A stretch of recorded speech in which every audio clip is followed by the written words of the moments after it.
My son splashed hot coffee on me, shouting, "You're too old to answer me," and laughed, waiting for my helplessness. But I calmly wiped my face, reached into my pocket, and took out something that made him scream in horror. He definitely didn't expect that turn of events. Before we continue, please subscribe to the channel and let us know where you're listening in the comments. The $50,000 figure hit me like a slap. Then Lester corrected himself. 500,000. $500,000 for his latest scheme. Dad, I need 500K. This is an investment in the future. His voice carried that familiar edge of entitlement as he paced across my living room, designer shoes clicking against the hardwood. Martha and I had refinished 20 years ago.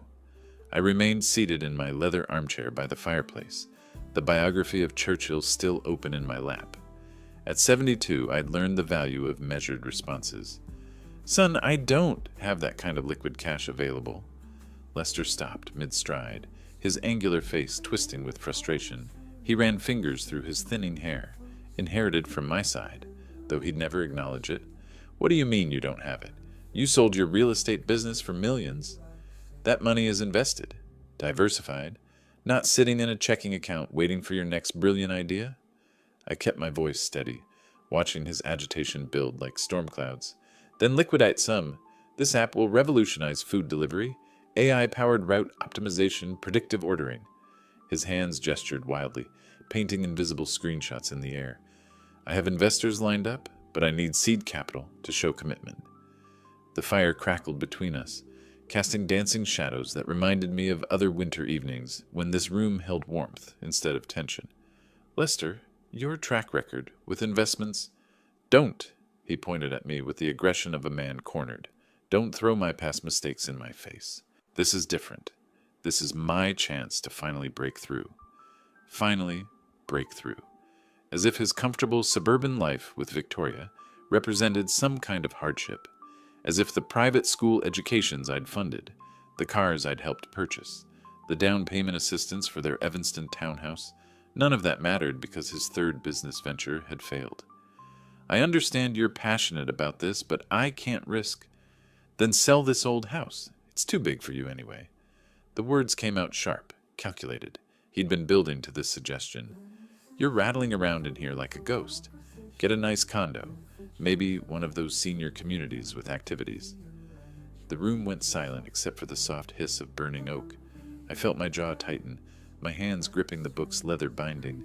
This house is my home. I lived here with your mother. Mom's been gone 5 years, Dad. 5 years. His voice rose, echoing off the vaulted ceiling. You can't live in a shrine forever. Be practical. The real estate market is hot. You could clear $1 million easy, maybe more. $1 million easy. As if the kitchen where Martha taught him to make pancakes was just square footage. As if the backyard where we'd played catch held no more value than its property assessment. I'm not selling my home, Lester.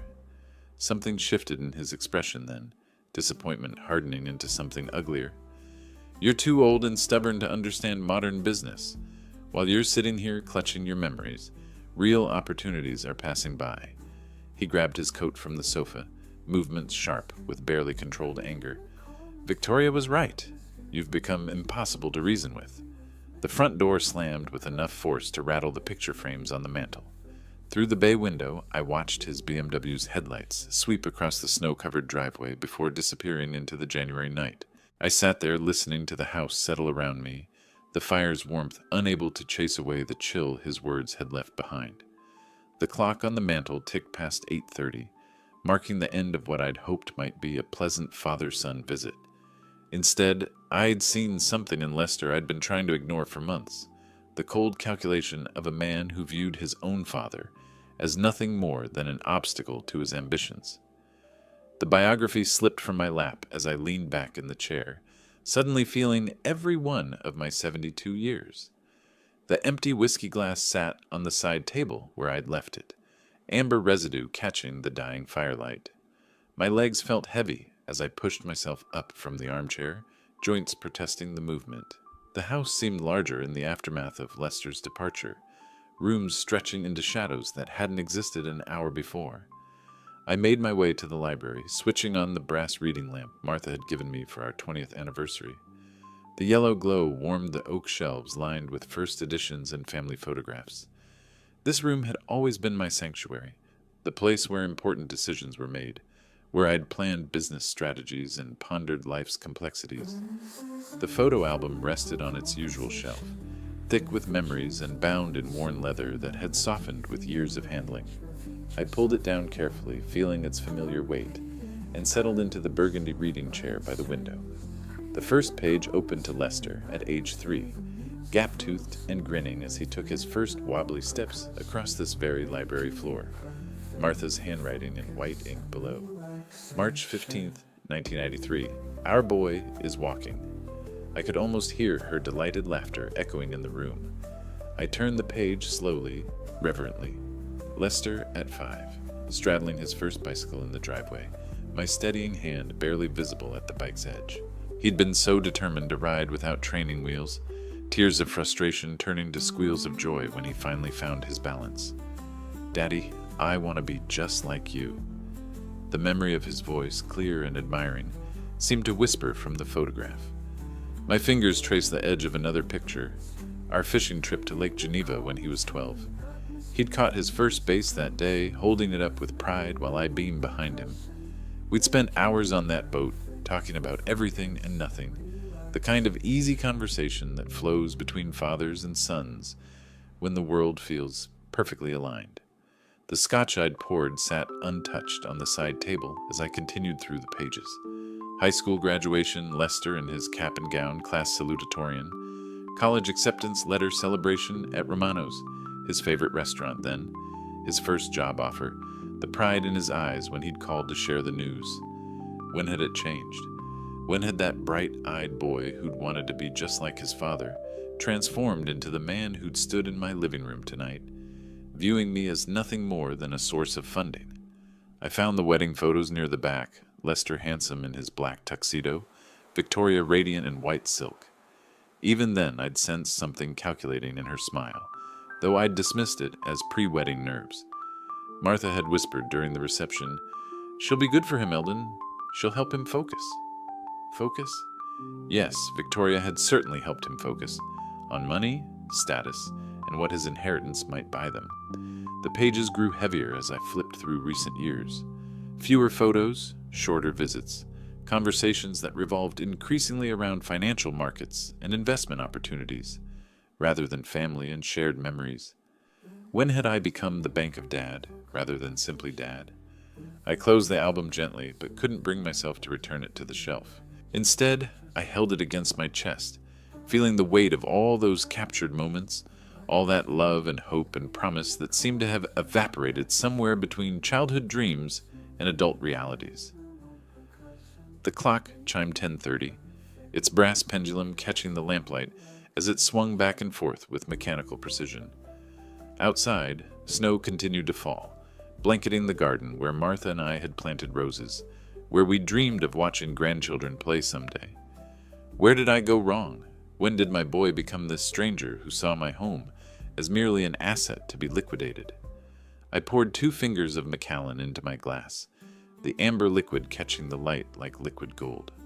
The scotch burned slightly going down, warming me from the inside as I sat surrounded by the ghosts of better times, wondering if the son I'd raised with such love and hope still existed somewhere beneath the man who'd walked out my door tonight.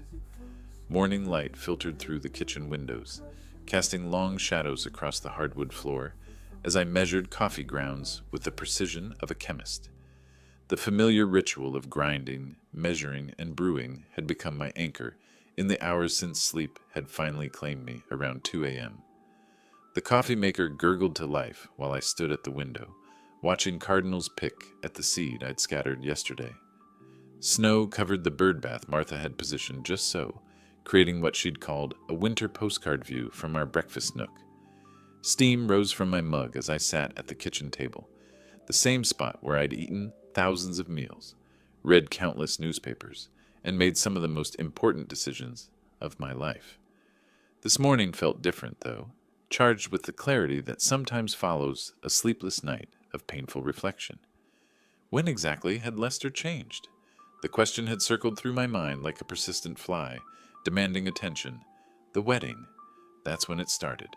I could see it now with the brutal honesty that only comes with distance and disappointment. Those first months after the honeymoon, when Victoria's influence began reshaping my son's priorities, like water wearing away stone. Subtle at first, missed Sunday dinners because of previous commitments, phone calls that grew shorter and more perfunctory. Dad, you don't understand the modern world. His words from last Christmas dinner echoed in my memory.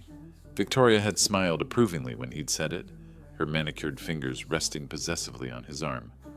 I walked to the oak secretary desk Martha had inherited from her grandmother, pulling open the bottom drawer where I kept old correspondence. Lester's letters from college lay bundled in a shoebox, tied with the blue ribbon Martha had used to organize everything in our house. His handwriting had been careful then, eager. Dear Dad, thank you for the tuition check. I know you're sacrificing for my education, and I promise to make you proud. I can't wait to work alongside you in the business someday. Work alongside me. When had that dream died? When had partnership become replacement, then dismissal?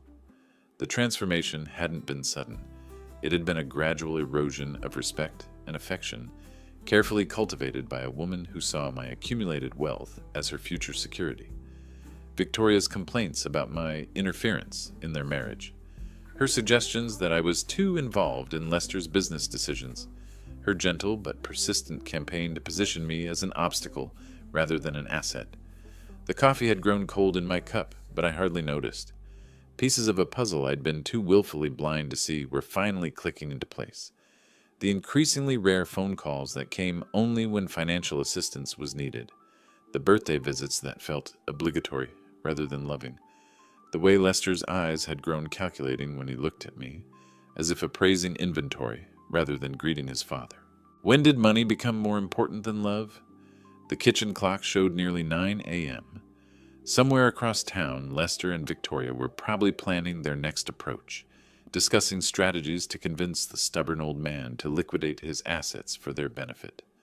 The thought should have hurt more than it did, but instead I felt something unexpected settling in my chest, a cold, hard determination I hadn't experienced since my early days in real estate, when competitors had underestimated the quiet man with the careful smile. I'd built an empire through patience and strategic thinking. I'd outlasted flashier developers and weathered market crashes that had destroyed men half my age. Perhaps it was time to remind my son that his father hadn't accumulated wealth by being anyone's fool. The phone rang, startling me from my thoughts. The caller ID showed Lester's number, and for a moment I considered letting it go to voicemail. Instead, I picked up on the fourth ring. Hello, son. Dad. His voice carried none of last night's anger, replaced instead by the careful charm he'd perfected in recent years. I wanted to apologize for my outburst yesterday. Victoria and I would like to take you to dinner tonight. Bella Vista, your favorite. We need to talk. 7 days of silence stretched between that cold January evening and the moment my phone rang again. I'd spent the week maintaining my routines, morning coffee in the kitchen, afternoon reading in the library, evening walks through the snow-covered neighborhood. But underneath the familiar patterns, my mind worked like a chess player studying an opponent's strategy. The call came while I was washing dinner dishes, the simple ritual of warm water and soap providing comfort after another solitary meal. Lester's name appeared on the caller ID, and I let it ring 3 times before answering. Hello, son. Dad. His voice carried none of last week's anger, replaced instead by something carefully modulated. I've been thinking about our conversation. Victoria and I would like to take you to dinner tomorrow night. Bella Vista, your favorite. We need to talk. Bella Vista. He remembered it was where Martha and I had celebrated our anniversary each year. The gesture felt calculated, like everything else about this call. About what exactly? I kept my tone neutral, professional, the voice I'd used in difficult real estate negotiations. About your future, Dad. I'm genuinely worried about you, living alone in that big house. We want to discuss some options that might make your life easier. Options. Such a careful word, pregnant with implications he wasn't yet ready to reveal. All right, Lester, 7 o'clock. Perfect. I'll make the reservation. After hanging up, I stood in the kitchen holding the cordless phone, studying my reflection in the darkened window. 7 days had given me time to think, to plan, to make certain preparations. Perhaps it was time my son learned that his father hadn't accumulated wealth by being anyone's fool. That evening, I selected my clothes with the same care I'd once chosen attire for crucial business meetings. The navy suit Martha had helped me pick out 3 Christmases ago. She'd said it made my eyes look younger. A burgundy tie that suggested prosperity without ostentation. In the mirror, I saw not the helpless old man Lester apparently expected, but a businessman who'd outmaneuvered sharper opponents than his own son. From the oak secretary in my study, I retrieved the manila envelope I'd placed there after my morning revelations. Inside, documents I'd had prepared by my attorney, plus something else, something that would remind everyone present just how much they stood to lose by underestimating me. The taxi arrived promptly at 6:30. As Chicago's skyline grew larger through the window, I felt the familiar weight of important papers in my jacket's inner pocket. Tomorrow would bring either reconciliation or a lesson in consequences. Either way, my son was about to learn that some fathers still had teeth. Bella Vista's warm lighting and soft jazz couldn't mask the tension waiting for me at table 7. Lester rose as I approached, his smile too wide, too practiced. Victoria remained seated, her perfectly applied makeup reflecting the candlelight, as she offered a wave that belonged in her social media videos. "Dad, you look wonderful." Lester's embrace felt rehearsed, a performance for nearby diners rather than genuine affection. I took the chair they'd left for me, facing the wall, I noticed, while they commanded views of the restaurant's entrance and windows. Even the seating arrangement felt strategic. "Victoria, you're looking well?" I nodded to my daughter-in-law, whose phone lay prominently beside her water glass, screen up and ready. "Oh, Eldon, we're so glad you agreed to meet." Her voice carried that sticky sweetness she'd perfected for difficult conversations. "We've been terribly concerned about you." Concerned? There was that word again, the same careful language Lester had used on the phone. They'd clearly rehearsed this conversation, perhaps even assigned roles. The waiter took our drink orders. Wine for them, water for me. I'd learned long ago that important negotiations required complete clarity of mind. As he departed, Lester leaned forward with what he probably thought was paternal concern. "Dad, Victoria and I have been discussing your situation. Living alone in that house, no family nearby if something happens." "Nothing has happened, son." I kept my voice level, though my fingers found the envelope's edge through my jacket fabric. "I'm perfectly capable." "Are you, though?" Victoria's interruption came with a laugh that sounded like breaking glass. "Honestly, Eldon, when was the last time you had a proper medical evaluation? You're 72. 72? She said it like a death sentence, her phone tilting slightly as if recording our conversation for some future purpose. Lester reached beneath the table, retrieving a leather briefcase I hadn't noticed before. The metallic clicks of its opening echoed like gunshots in the intimate restaurant space. "We found a solution," he said, placing a stack of papers between us, with the flourish of a magician revealing his final trick. "Sunset Haven. It's a beautiful facility. Private rooms, medical staff on site, activities programs." The words hit me like physical blows. Sunset Haven, a nursing home. I lifted the top document with hands that remained steady despite the earthquake occurring beneath my ribs. "We've already completed most of the paperwork," Victoria added helpfully. "The admission process can take weeks, but we've expedited everything. You could move in this Friday?" Friday, 3 days away. I read through the forms with the careful attention I'd once devoted to million-dollar contracts. Medical assessment recommendations, financial authorization forms, living will modifications.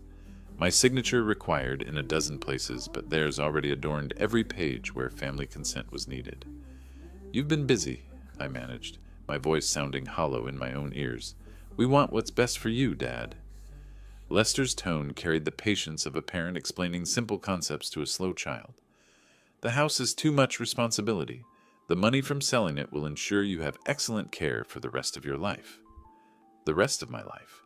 How efficiently they planned it out. My home sold, my independence eliminated, my wealth managed by loving family members who demonstrated such tender concern for my welfare. "I'm not going anywhere," I said quietly, placing the documents face down on the white tablecloth. Victoria's laugh tinkled like wind chimes in a storm. "Oh, Eldon, don't be stubborn. It's already arranged. I will not allow you to control my life." The words came out stronger than I'd intended, causing heads to turn at neighboring tables. Lester's face darkened, his careful facade cracking like ice under pressure. "Control your life?" He leaned forward aggressively, his voice rising. "Look at yourself. You can barely manage a simple conversation without getting confused and defensive." "I'm not confused about anything, son." I pushed the nursing home documents back toward him with deliberate calm. "I understand exactly what you're attempting to do." Victoria's phone lifted slightly, angling toward us, as if she were capturing evidence of my supposed instability. Her lips curved in anticipation, like a cat watching a mouse stumble into a trap. Lester's coffee cup sat half full beside his bread plate, steam still rising from the dark surface, his fingers wrapped around the handle with white-knuckled intensity. "You want proof you can't take care of yourself?"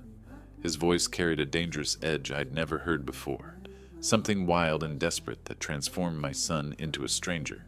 "Fine, here's your proof."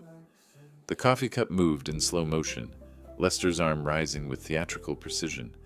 The hot liquid arced through the restaurant's warm air, catching the candlelight like a brown rainbow before splashing across my face and chest. The heat hit first, not scalding but sharp enough to make me flinch involuntarily.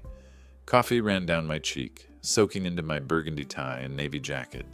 Drops scattered across the white tablecloth like evidence at a crime scene. "Look!" Lester slammed the empty cup back onto its saucer with enough force to crack the porcelain. "I just threw coffee on you, and you're too old and weak to even respond. You just sit there like a helpless child." Victoria's delighted laughter cut through the restaurant's shocked silence. "Exactly. He can't even defend himself.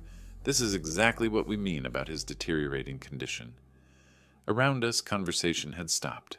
Waiters froze with plates balanced on their arms. A woman at the next table covered her mouth in horror, while her companion reached for his phone, though whether to call security or record the spectacle remained unclear. I reached for my napkin with movements that felt mechanical, robotic. The crisp linen absorbed coffee from my cheek, while my mind processed what had just occurred. My own son, the boy I'd taught to ride a bicycle, whose college tuition I'd paid, whose business failures I'd forgiven time and again, had just humiliated me in public to prove I was helpless. The coffee stains spread across my shirt like dark flowers blooming in fast forward. I could smell the bitter aroma mixed with Victoria's perfume and the restaurant's garlic-scented air. My hands moved with deliberate precision, folding the soiled napkin into a neat square before placing it beside my untouched water glass. Lester sat back in his chair with savage satisfaction, his breathing heavy from adrenaline and rage. "There. Now everyone can see what we're dealing with. An old man who can't even protect himself from a simple accident." Victoria nodded eagerly, her phone now openly recording.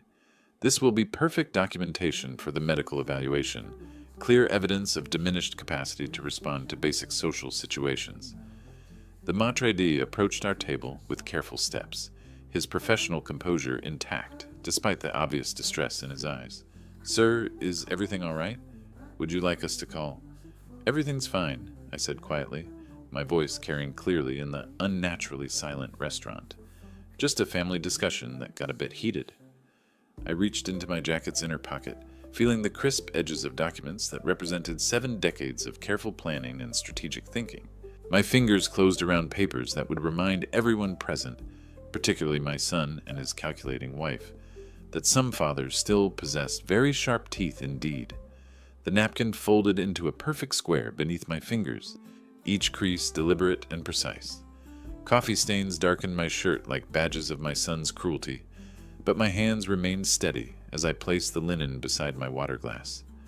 I stood slowly, feeling the weight of 72 years and the eyes of every patron in Bella Vista upon me. Lester leaned back in his chair with savage satisfaction, while Victoria held her phone like a weapon, ready to document my inevitable breakdown. Instead, I reached into my jacket's inner pocket. The check emerged crisp and pristine, its white surface catching the restaurant's warm lighting. $1 million, written in my careful script, dated 3 days ago. Pay to the order of Lester Dean, my son's full name in blue ink that had dried with such hope. This $1 million check was meant for your new business venture. My voice carried clearly across the suddenly silent dining room.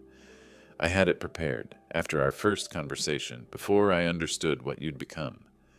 Lester's smugness evaporated like steam from his coffee cup, his eyes fixed on the check with the intensity of a drowning man spotting shore. Dad, what are you...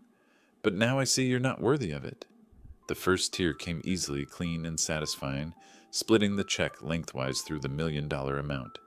You threw coffee on your own father to prove he was helpless. No. What are you doing?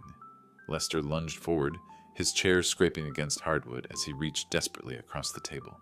His fingers grasped at air while I held the two halves beyond his reach. Victoria's phone clattered to the floor, her social media instincts overwhelmed by the reality of watching a fortune disappear. Eldon, stop! We can discuss this. We can work everything out. The second tear was crosswise, creating 4 perfect pieces that fluttered like autumn leaves onto the white tablecloth. Each fragment contained a portion of the astronomical sum that would have solved all their financial problems, funded Lester's dreams, secured their suburban comfort. Too late. You chose your path when you decided I was nothing more than an obstacle to your inheritance. I scattered the pieces across the table's surface, creating a paper mosaic of destroyed opportunity. You wanted to put me in a nursing home and sell my house. You humiliated me in public to prove I was incapable of defending myself. Lester's hands scrambled among the check fragments, like a child trying to reassemble a shattered toy. We can tape it back together. Banks will honor reconstructed checks with proper documentation. Banks don't honor checks that never existed. I brushed a final coffee droplet from my cheek with quiet dignity. Goodbye, son. The maitre d' stepped aside as I walked toward the exit, my stride steady despite the evening's revelations. Behind me, I heard Victoria's sharp whisper and Lester's desperate calculations, already plotting their next move in a war they'd started but couldn't win. The Chicago night air felt clean against my face as I stepped onto the sidewalk, leaving behind not just a restaurant, but a relationship that had died the moment my son chose greed over love. In my jacket pocket, the real documents remained safely tucked away, papers that would ensure this evening's lesson was only the beginning of their education. Some fathers raise their children with gentle guidance. Others must teach harder lessons about respect, dignity, and the consequences of betraying family trust. My son's real education was just beginning. March arrived with the promise of spring, though winter's chills still lingered in Chicago's morning air. 3 weeks had passed since the restaurant incident, 3 weeks of relative quiet that felt like the calm before a storm I knew was coming. I was tending to my morning coffee ritual when the doorbell rang. Through the peephole, I saw Mrs. Henderson from 2 houses down, clutching her mail with the purposeful stance of someone bearing news.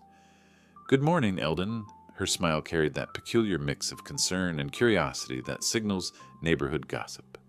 I hope you don't mind me stopping by, but I've been hearing some troubling things. The coffee maker gurgled behind me as I invited her into the foyer, keeping the conversation away from my private spaces. What sort of things, Dorothy? Well, several people have mentioned you might be having some health issues. Memory problems, perhaps? She shifted her weight from foot to foot, clearly uncomfortable with her role as messenger. People are worried about you living alone. Memory problems. So it had begun. I appreciate the concern, but I feel wonderful. My mind is as sharp as ever. Her relief was visible but temporary. Oh, I'm so glad to hear that. Though I have to ask, are you remembering to take your medications? There was some talk about missed prescriptions. Medications I'd never been prescribed for conditions I didn't have. The campaign was more sophisticated than I'd expected. After Mrs. Henderson left, the phone rang, then rang again, and again. Eldon, it's Frank Morrison from the Real Estate Association. His voice carried professional concern wrapped in genuine friendship. Listen, I got a call from your son yesterday. He mentioned you've been having some trouble managing your finances. Asked if I knew any good elder care advisors. Frank, we'd done business together for 20 years. Lester contacted you directly. He seemed genuinely worried, said you'd been forgetting to pay bills, getting confused about bank statements, I told him you'd always been sharp as a tack, but his pause spoke volumes. Well, people change as they age. No shame in getting help. 3 more calls followed the same pattern. Different friends, identical concerns, all traced back to conversations with Lester. Each caller had been approached separately, fed specific stories about my declining capabilities, my inability to manage basic tasks. By afternoon, I understood the scope of their campaign. Systematic, coordinated, designed to create a paper trail of community concern that could support legal action. I opened my laptop, a skill that apparently contradicted their narrative about my technological incompetence, and searched for Victoria's social media accounts. What I found was a masterpiece of manipulation. Facebook posts about family challenges and difficult decisions about aging parents. Instagram stories seeking advice for when elderly relatives refuse help. Carefully crafted content that painted her as a devoted daughter-in-law, struggling with an obstinate old man who couldn't recognize his own limitations. The comments section revealed the true genius of her approach. Dozens of responses from friends and strangers offering sympathy, sharing similar experiences, reinforcing the narrative that I was a typical elderly person in denial about declining abilities. So heartbreaking when they lose insight into their own condition. Have you considered guardianship proceedings? Sometimes it's the only way to protect them. My mother was the same way. You're doing the right thing by intervening. Each comment built upon the others, creating a digital monument to my supposed incompetence. Victoria had crowdsourced my character assassination, turning social media into a weapon of family destruction. I took screenshots methodically, building my own evidence file while my phone continued ringing with concerned friends and acquaintances. Each call followed the script Lester had provided. Memory issues, financial confusion, safety concerns, family worry. By evening, I had 17 documented contacts, 6 social media posts, and a clear picture of their strategy. They were building a case for incompetency, gathering community support for intervention, creating justification for the very nursing home placement they'd outlined at Bella Vista. But they'd made one crucial error in their campaign. They'd assumed I was the helpless old man they wanted me to be, incapable of recognizing sophisticated manipulation or mounting an effective defense. I dialed my attorney's number, listening to the familiar ringtone while organizing my evidence files. Some wars are fought with weapons. Others require strategy, documentation, and the careful application of legal expertise. The law offices of Peterson, Klein, and Associates occupied the 15th floor of a downtown Chicago high-rise, their mahogany-paneled conference room overlooking Lake Michigan's gray waters. I spread my documentation across the polished table while my attorney, Sarah Peterson, reviewed each piece with professional precision. Elder abuse statutes are quite clear, Eldon. She adjusted her reading glasses, examining Victoria's social media screenshots. Defamation, harassment, attempted financial exploitation, they've created an impressive case against themselves. The irony wasn't lost on me. While Lester and Victoria plotted my legal downfall, they'd been documenting their own crimes, but they weren't finished yet. That afternoon, I received a call from Citizens Bank's security department. Mr. Dean, this is regarding your son's visit yesterday. He claimed you were suffering from dementia and attempted to access your accounts as your caregiver. Lester had moved beyond gossip into concrete action, testing whether his public narrative could override bank security protocols. The attempt had failed. My accounts remained secure behind layers of protection I'd established decades ago, but it revealed the escalation of their campaign. 2 days later, a social worker knocked on my door. Mr. Dean, I'm Jennifer Walsh from Chicago Department of Aging Services. We've received reports of concern about your welfare. She was younger than Victoria, professionally dressed, carrying a tablet, and the air of someone accustomed to difficult home visits. I invited her in, recognizing this as another battlefield in my son's war. The reports suggest possible cognitive decline, medication management issues, and family concerns about your safety living alone. Her tone was neutral, clinical. I'm here to conduct a welfare assessment. For the next 2 hours, she tested everything: memory recall, problem-solving abilities, financial management skills, medication knowledge, home safety awareness. I performed each task with the competence of a man who'd run multiple businesses and managed complex real estate portfolios for 4 decades. Mr. Dean demonstrates excellent cognitive function, maintains his home appropriately, and shows clear understanding of his financial affairs. She typed into her tablet, no evidence of the reported concerns. The medical examination came next, arranged by Lester through his attorney, but conducted by my physician of 15 years. Dr. Martinez had seen me through pneumonia, Martha's cancer, and the natural changes of aging. His assessment was thorough and unambiguous.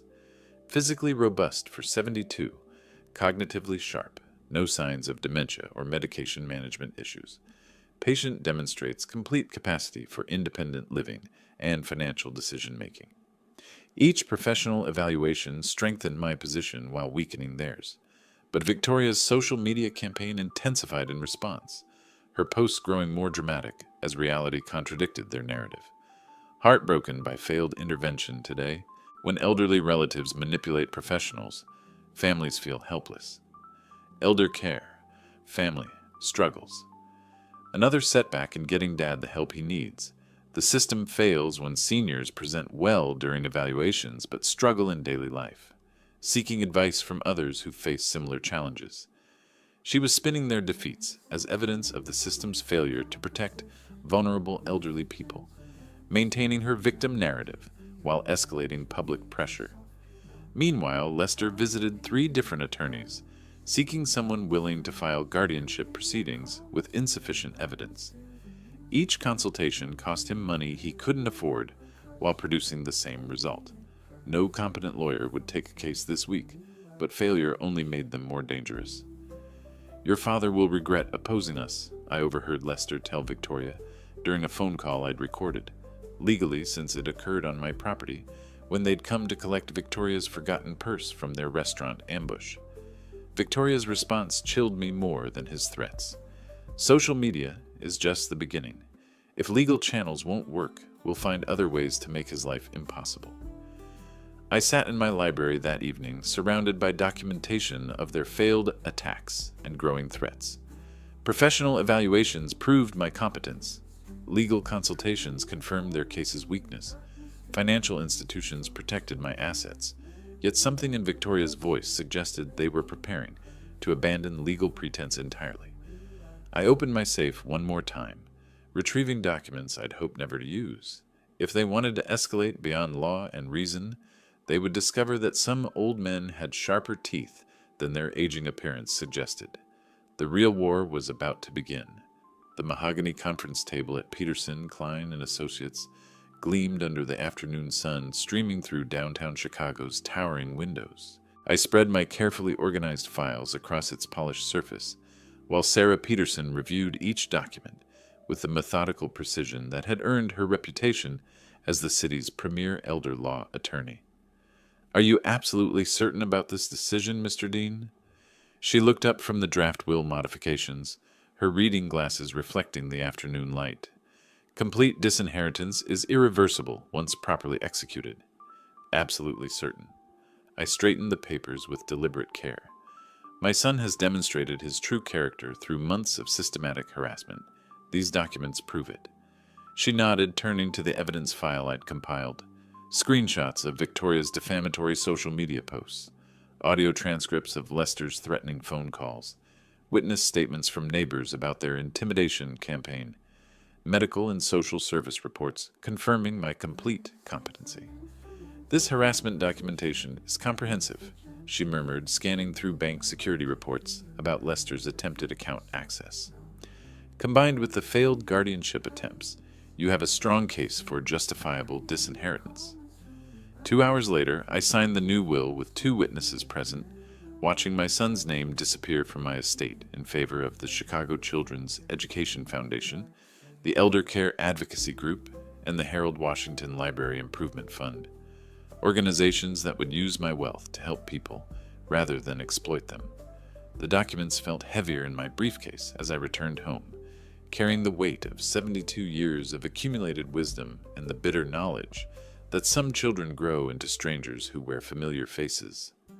That evening, I dialed Lester's number from my study, the same room where I'd once planned his college education and dreamed of working alongside him in the family business. "Dad?" His voice carried cautious hope, probably wondering if months of legal failures had finally broken my resistance. "Son, I've been thinking about everything that's happened between us." I kept my tone carefully measured, neither hostile nor warm. "I want to discuss our future together, all of it." "Finally!" Relief flooded his response. "I knew you'd come to your senses eventually, old man. Victoria said you were just being stubborn, but I told her you'd see reason." Old man. Even in what he believed was victory, he couldn't resist the casual cruelty that had become his trademark. "I have a surprise for you," I continued, opening my briefcase to check that the new will copies were ready. "Let's meet tomorrow evening at Bella Vista, 7 o'clock. I want to settle everything between us once and for all." "Bella Vista? That's perfect, Dad. Same place where we had our misunderstanding. Very symbolic." Misunderstanding. His euphemism for throwing coffee in my face while attempting to force me into a nursing home. "Bring Victoria," I added. "She should hear what I have to say." After hanging up, I sat in the gathering dusk, surrounded by the books and memories that had sustained me through months of family warfare. Tomorrow night would end this conflict permanently, but unlike my son's crude attacks, my resolution would be built on law, documentation, and the kind of strategic thinking that had made me successful long before he was born. I opened the safe one final time, retrieving the envelope that contained not just legal documents, but the crystallized essence of a father's disappointment transformed into decisive action. Some lessons are taught with patience and understanding. Others require the swift, clean cut of consequences that can't be negotiated, manipulated, or undone. Bella Vista felt different as I entered with my document folder tucked under my arm, the same warm lighting, the same soft jazz. But this time I walked through the dining room as a man armed with truth rather than hope. The maitre led me to table 7, the same table where my son had humiliated me 3 months ago. Lester and Victoria were already seated, their faces bright with anticipation. They dressed well for what they believed would be their victory dinner, Lester in his best suit, and Victoria wearing jewelry I'd probably helped finance through past generosities. "Dad, you look wonderful." Lester stood to embrace me, his performance of filial affection almost convincing. "I'm so glad we're finally going to work everything out." Victoria beamed beside him, her phone discreetly positioned for what she undoubtedly planned to document as their triumph over the stubborn old man. I placed my folder on the table between us, with the same deliberate care I'd once used for major real estate contracts. "I promised a surprise. Here it is." The first document I removed was a copy of my new will, dated just yesterday and bearing the official seal of Peterson, Klein and Associates. I placed it directly in front of Lester, watching his eager expression falter as he began reading. "This is impossible." His voice cracked as he reached the disinheritance clause. "You can't do this to me." "I can, and I have." I withdrew the second set of documents, evidence of their harassment campaign compiled over months of careful documentation. "I also have complete records of your attempts to destroy my reputation, access my accounts, and force me into institutional care." Victoria's face drained of color as she recognized her own social media posts, printed in crisp black and white, time-stamped and annotated with legal precision.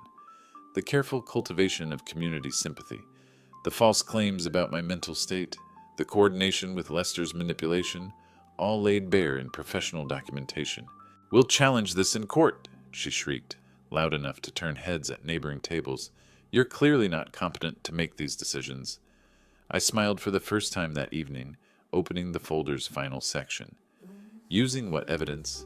These medical evaluations confirming my complete competency? These social service reports clearing me of all concerns? Or perhaps these bank security records showing Lester's failed attempts at financial fraud? Each document landed on the table like a nail in their coffin. Professional assessments from doctors, social workers, and attorneys, audio transcripts of Lester's threatening phone calls, screenshots of Victoria's defamatory posts with legal analysis of their libelous content. Lester grabbed the will copy, scanning desperately for loopholes that didn't exist. The Chicago Children's Education Foundation, the elder care advocacy group. You're giving everything to strangers instead of your own son. I'm giving my wealth to organizations that help people rather than exploit them. I leaned back in my chair, feeling lighter than I had in months. Organizations that understand the difference between care and manipulation. Victoria's composure shattered completely. This is insane. We were your family. We were trying to help you. By attempting to have me declared incompetent, by spreading lies about my mental state, by trying to force me into a nursing home to steal my house. I gathered the documents methodically, my voice never rising above conversational level. Help usually doesn't involve public humiliation and financial fraud. The evidence was overwhelming and irrefutable.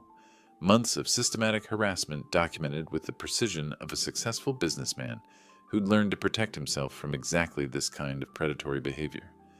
Lester's face cycled through shock, denial, anger, and finally a desperate bargaining that would have been pathetic if it weren't so calculating. Dad, please. We can fix this. I'll change. Victoria will apologize. We'll prove we deserve. You've already proven what you deserve. I stood, leaving the documents scattered across the table like debris from their demolished dreams. Goodbye, Lester. Goodbye, Victoria. The last thing I heard as I walked away was Victoria's hysterical sobbing and Lester's frantic whispers about lawyers and appeals, the death throes of greed disguised as family love. Outside, Chicago's spring air felt clean and full of possibility.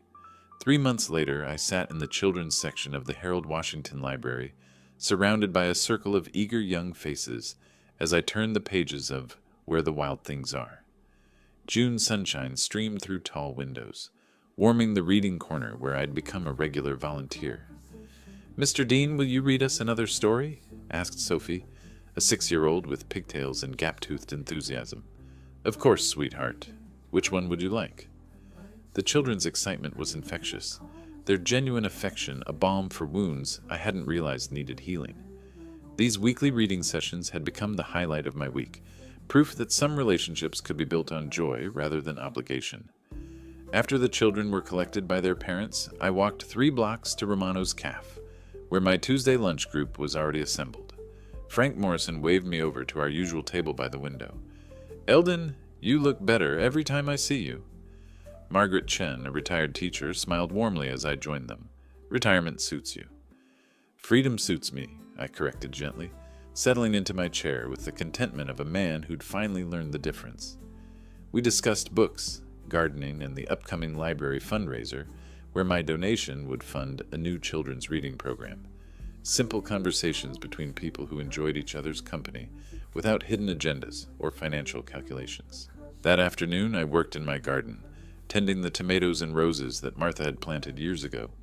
The house felt alive again, filled with friends who stopped by for coffee and neighbors who borrowed books from my extensive library. The same rooms that had echoed with loneliness now hummed with genuine human connection.